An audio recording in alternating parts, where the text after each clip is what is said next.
Hello friends, welcome to our YouTube channel. तो आम आज लेक्चर्स रे बैक्टीरिया विषय रे पढ़िबा।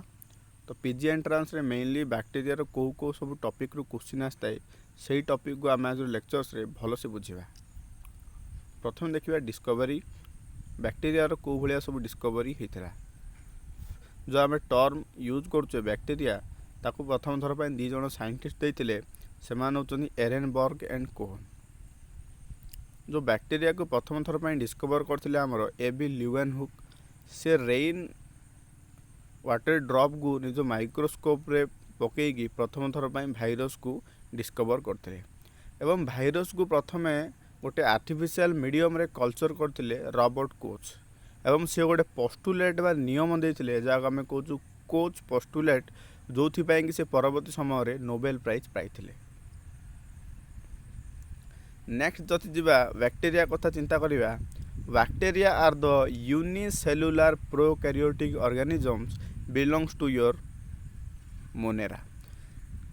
आमर जो 5 किंगडम क्लासिफिकेशन थिला से भितर मोनेरा ग्रुप रे आमर जति सब यूनिसेलुलर प्रोकैरियोटिक ऑर्गेनिजम इन्वॉल्व थिले एवं से भितर थिला आमर बैक्टीरिया। जेहेतु बैक्टीरिया गोटे प्रोकैरियोटिक ऑर्गेनिजम्स ता देहरे कौन प्रकार ट्रू न्यूक्लियस एवं membrane bounded organelles for example your chloroplast mitochondria ए सब ऑर्गेनेल्स न थाए। ठीक अच्छे। जदि आम बैक्टीरिया डिस्ट्रीब्यूशन कथा चिंता करिबा, bacteria are the cosmopolitans in distribution. ता माने एमाने पृथ्वीर सबु सरफेस रे पानी हो कि लैंड हो कि एयर हो सबुथिरे आमर बैक्टीरिया रही थांती। ठीक अच्छे। तो देखिबा पाइबे बैक्टीरिया क्लासिफिकेशन। जदि आम कार्ल वोज कर 6 किंगडम क्लासिफिकेशन कथा चिंता करिबा, सी 16 राइबोजोमाल आरएनए रो बेसिस रे आमर लिविंग वर्ल्ड को 3टी कैटेगरी रे डिवाइड करथिले।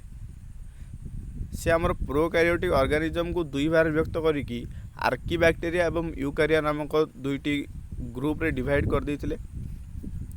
से बेसिस रे आमे बैक्टीरिया को दुई भाग विभक्त करि परिबा। गोटे होबा हमर आर्कीबैक्टीरिया जागा में कहूछु प्रिमिटिव बैक्टीरिया, आ गोटे होबो यू बैक्टीरिया जागा में कहूछु ट्रू बैक्टीरिया।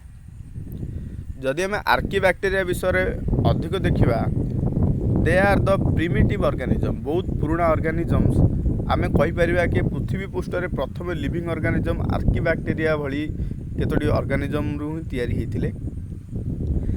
आमे आर्कीबैक्टीरिया को लिविंग फसिल बोली कहि थाउ। तो लिविंग फसिल कौन प्रथम बुझिबा।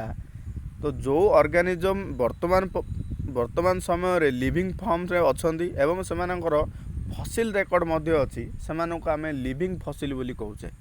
फॉर एग्जांपल योर जिंको जे कि आमर फसिल रेकॉर्ड रे मध्य अछि, किंतु वर्तमान भी से आमर लिविंग हेई कि अछि ताको आमे कहूचु लिविंग फसिल। तेणु आमे आर्कीबैक्टीरिया को मध्य गोटे लिविंग फसिल बोली कहू। They are lives in extreme environmental condition.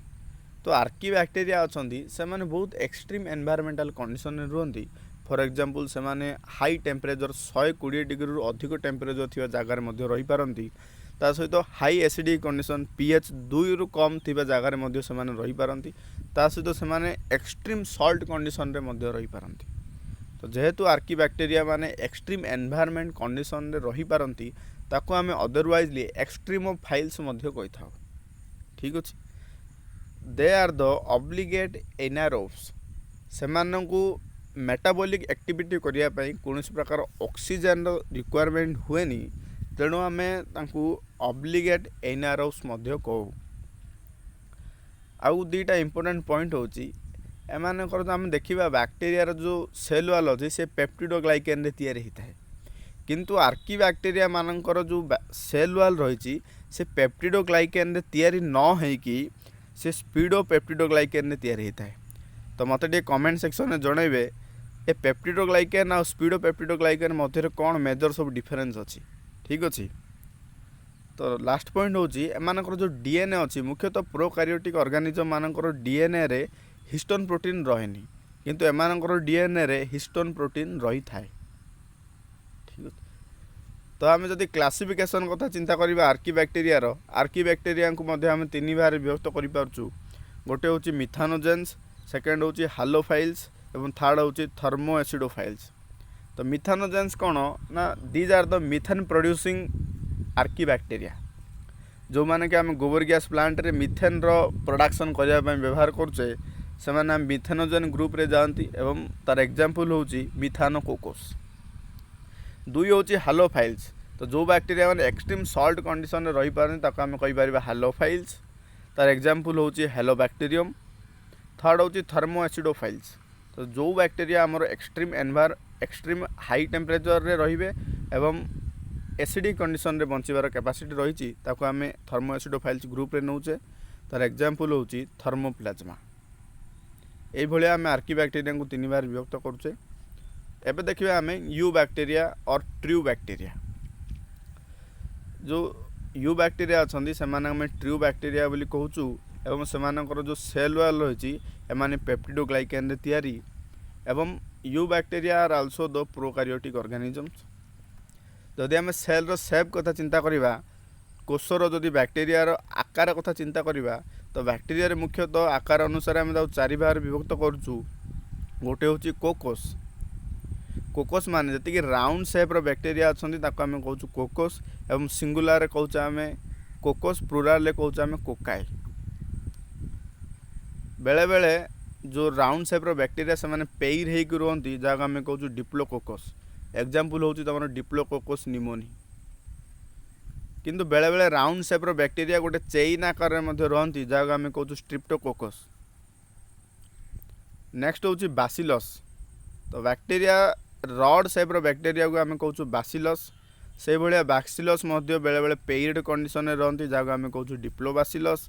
और बासिलस कंडीशन बा रड शेप रो बैक्टेरिया जो अच्छा से गोटे चेन भी तैयारी करती जहाँ आम कहूँ स्ट्रिप्टोबासिलस।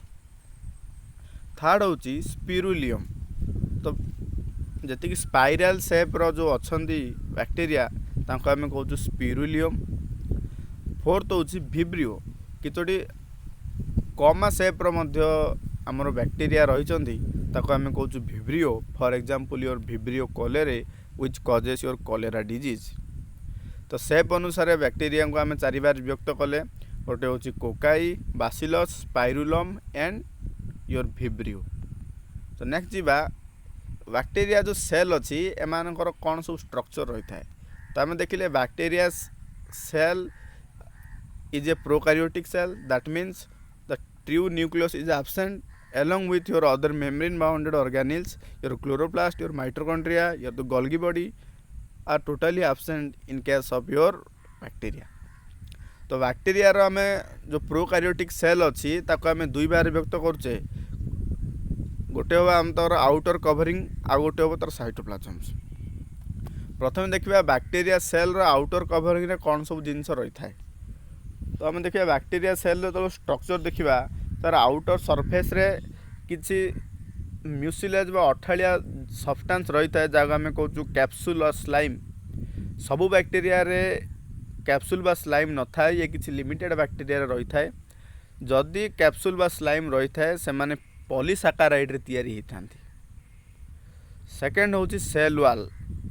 तो स्लाइम लेयर तले जदि थिबो गोटे थिक रिजिड सेल वाल रही है जोटा कि आमर पेप्टिडोग्लाइकेन रे तैयारी जहाँ आम अदरवाइजली म्यूरेन मध्य कहू। जो पेप्टिडोग्लाइकेन अच्छी peptidoglycan is a polymer of two substance. गोटे होची नाग आ गोटे होची नाम। तो peptidoglycan is a polymer of N acetyl glucosamine and N acetyl muramic acid जहाँ आम कहूँ नाग एंड नाम। एवं जो नाग एंड नाम जो अच्छी से माने गोटे बॉन्ड द्वारा बाइंड होगी रही था जी हूँ β14 लिंकेज। आपको मन रखु ये बहुत ही इंपोर्टेंट बहुत थर क्वेश्चन आसे। पेप्टिडोग्लाइकेन रे जो नाग एंड नाम अच्छा से माने को बॉन्ड द्वारा बाइंड होगी था सी हूँ β14 लिंकेज। ठीक अच्छे। तो थर्ड होची below the cell wall there is a thin semi permeable membrane is present is called as your cell membrane. So in some places the cell membrane is folded just like a finger and this finger like projection of your cell membrane is called as mesosomes. तो केतोटी place रे आमर cell membrane भितर आड़ को fold होगी रही थाए जहाँ आम कहूँ मेजोजोम्स। ए मेजोजोम्स रे बहुत गुड़िया आमर रेस्पिरेटरी एंजाइम रही थाए जो माने कि आमर बैक्टीरिया विषय रेस्पिरेशन करती। तेणु आम मेजोजोम्स को अदरवाइजली माइटोकॉन्ड्रिया ऑफ प्रोकैरियोटिक सेल मध्य कहू। आपको मन रखिए। तो आउ गोटे मेजोजोम्स रो मध्य काम अच्छी ये सेल रो डिविजन समय रे मध्य साहाय्य करे। तो एबे जीवा फ्लाजेला भितर को। तो बैक्टीरिया सेल रे लोकोमोशन करिया पई किसी हेई लाइक स्ट्रक्चर रही थाए जहाँ आम कहूँ फ्लाजेला।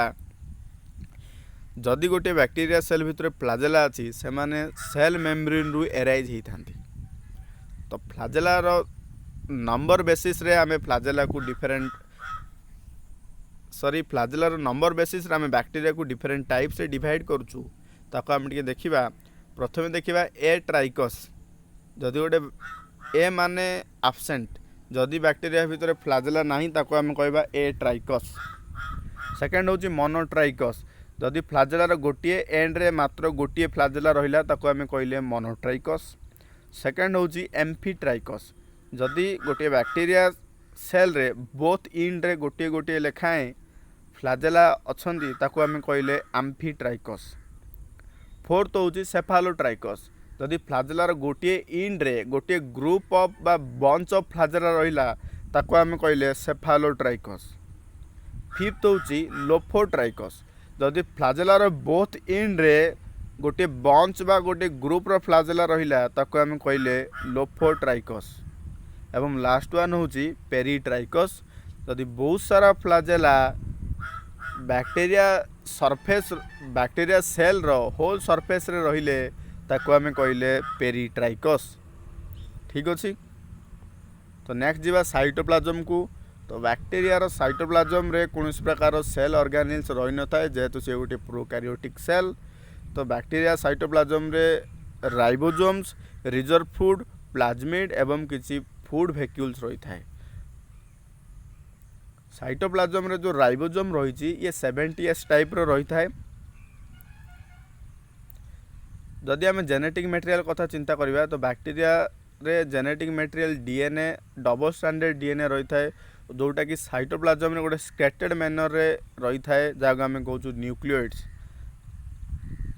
तो बैक्टीरिया रो जो डीएनए अच्छे आम अदरवाइजली क्रोमाटोपोर मध्य कही थाउ। ए टर्म टी को मन रखंतु। एवं बैक्टीरिया रो साइटोप्लाज्म भितर किसी circular double stranded self replicating DNA रही थाए जहाँ आम कहूँ प्लाज्मिड। मैं प्लाज्मिड को ही आम जेनेटिक इंजीनियरिंग रे as a vehicle of the transfer of gene भाव में व्यवहार करूँ। ठीक अच्छे। तो नेक्स्ट जीवा बे रिप्रोडक्शन को। तो बैक्टीरिया भितर रिप्रोडक्शन मुख्यतः दुईटा उपाय रही थाए। गोटे हूँ एसेक्सुअल आ गोटे हूँ सेक्सुअल। तो एसेक्सुअल रे मुख्यतः बाइनरी फिजन एवं स्पोरुलेशन द्वारा हुए। बाइनरी फिजन रे गोटे जो आमर बैक्टीरियल सेल अच्छी ये डिवाइड होगी दुईटा डटर सेल परिणत हुए। एवं स्पोरुलेशन रे एंडोस्पोर फॉर्मेशन रे से माने रिप्रोडक्शन करि पारंती। एबे जदि बा सेक्सुअल रिप्रोडक्शन को तो बैक्टीरिया रे कौन प्रकार सेक्सुअल ऑर्गन रे इन्वॉल्वमेंट हुए नी किंतु sexual reproduction by means of transfer of genetic material द्वारा होता है। तो बैक्टीरिया रे आमे सेक्सुअल रिप्रोडक्शन को आमे तीन बार विभक्त करचु। गोटे हूँ आमर कंजुगेशन, ट्रांसफॉर्मेशन एंड ट्रांसडक्शन। तो कंजुगेशन कौन जदि दुईटा अपोजिट स्ट्रेन रो बैक्टीरिया रो फिजिकल कांटेक्ट हेकी जदि आमर जेनेटिक मटेरियल रो ट्रांसफर हैला को आमे कहले कंजुगेशन। एवं कंजुगेशन करिया पई किछि फैक्टर रो रिक्वायरमेंट हुए जहाँ आमे कहूँ एफ और फर्टिलिटी फैक्टर। जो फैक्टर की मेजर रोल पड़ी थाए प्ले करता है कंजुगेशन टाइम रे। एवं कंजुगेशन को आमर दी जन साइंटिस्ट डिस्कवर करथिले लीडरबर्ग एंड टाटुम। एबे सेकेंड नंबर होची ट्रांसफॉर्मेशन। तो आपण माने सब सुनिथिबे ग्रिफिथ कर ट्रांसफॉर्मेशन एक्सपेरिमेंट जो थे कि ग्रिफिथ ट्रांसफॉर्मेशन विषय रे कहिथिले।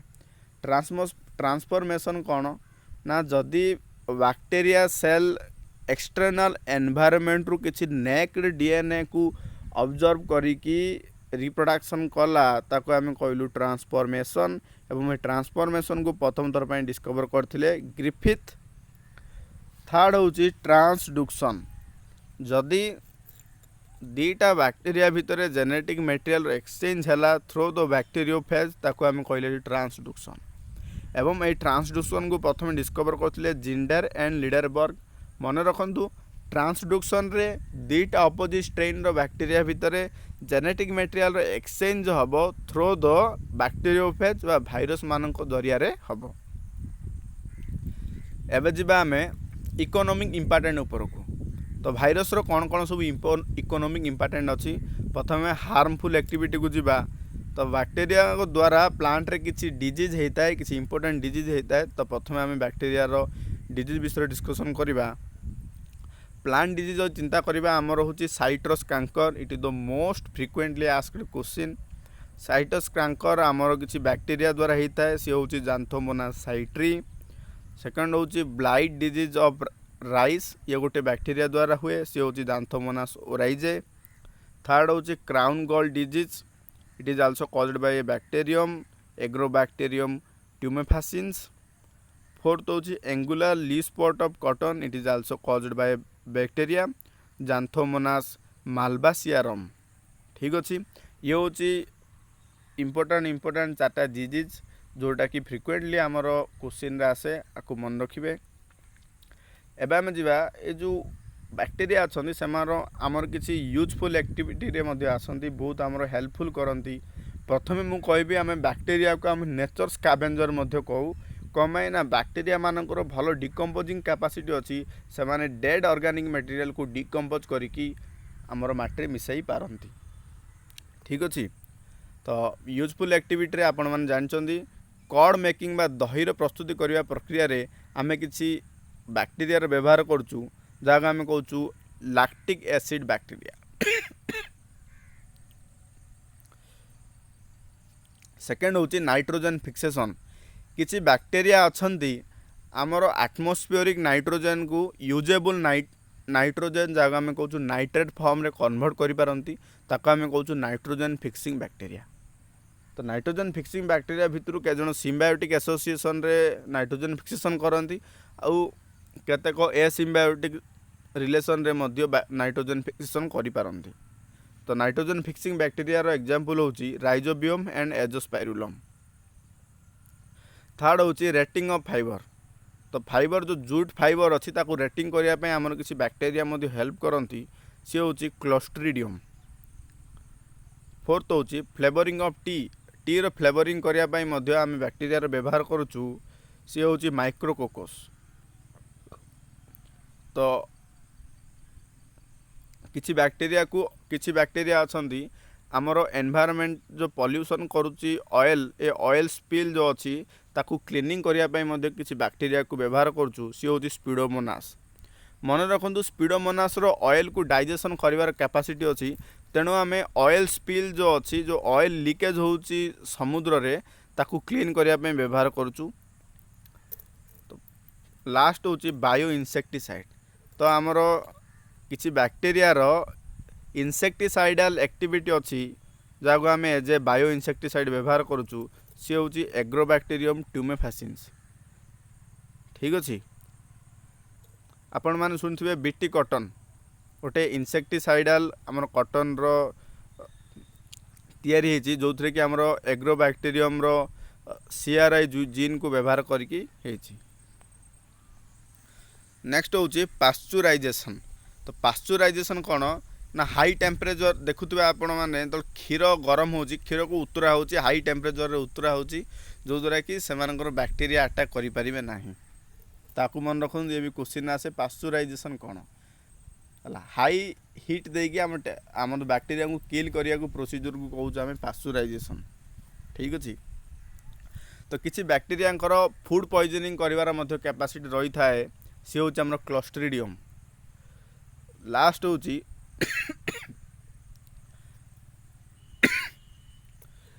डीनाइट्रिफिकेशंस। तो किसी बैक्टीरिया आमर नाइट्रेट को नाइट्रोजन रे कन्वर्ट कर पारती, ताको आम कहूँ डीनाइट्रिफाइंग बैक्टीरिया। आर एग्जांपल मन रखु थायोबासिलस डिनाइट्रिफिकान्स एंड बासिलस डिनाइट्रिफिकान्स ए जो दीटा बैक्टेरिया अच्छा से यूजेबल नाइट्रोजेन को आमर यूजेबल नाइट्रोजेन जगह आम कहूँ नाइट्रेट को नाइट्रोजेन रे कन्वर्ट कर पारती। तो आम लास्ट टॉपिक आज सी हूँ माइकोप्लाज्मा। जदि आपको किए क्वेश्चन पचारे आम पृथ्वी सबुठु स्मॉल साइज रो सेल कहाटी रही सी हूँ माइकोप्लाज्मा जहाँ आम अदरवाइजली कहूँ प्लीरो नुमेनिया लाइक ऑर्गेनिज्म और पीपीएलओ बैक्टीरिया ए माइकोप्लाज्मा मानकर स्पेशल कैरेक्टरिस्टिक होची एमानकर सेल वाल न थाए। तो ये बहुत थोर क्वेश्चन आसे सेल वाल लेस बैक्टीरिया किए बा सेल वाल लेस ऑर्गेनिज्म किए सी हूँ माइकोप्लाज्मा। ठीक अच्छे। तो माइकोप्लाज्मा को प्रथम थर पर 2 जन साइंटिस्ट डिस्कवर करते ना हूँ नोकार्ड एंड रोक्स। आशा करुँच आज लेक्चर्स आपण मैंने किसी शिखापी पाई। जदि आपण मैंने आज लेक्चर्स पीडीएफ पाइबा चाहूँगी ताले मु डिस्क्रिप्शन रे टेलीग्राम लिंक दे देइछि आपण जाकि जॉइन करेंगे। ता सहित आमर गोटे व्हाट्सएप ग्रुप अच्छी जो थी कि आम पीजी एंट्रांस रिलेटेड क्वेश्चन एवं रेगुलर डिस्कशन करूँ आपण चाहिए जॉइन करेंगे। डिस्क्रिप्शन बॉक्स रे मु लिंक दे देइछि। तो आज एतिकी पुणी थर देखा आउ गोटे वीडियो रे। जय हिंद।